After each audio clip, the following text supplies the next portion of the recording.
Chauncy found one of his old bones from last year.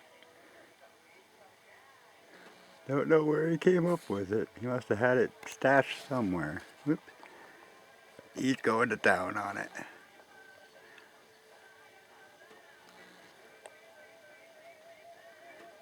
He's got another one, much bigger one around here somewhere that, from this year that my sister gave him. My sister and niece, when they came and brought me some supplies and checked the place out, 'cause they had never been here.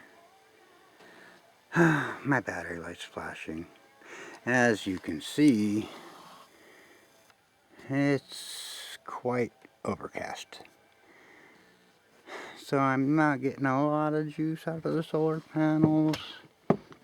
And after, a month of smoke, I was barely able to keep my batteries close to charged. Got a decent amount of juice yesterday.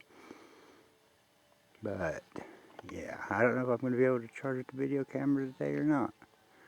Sure would like to.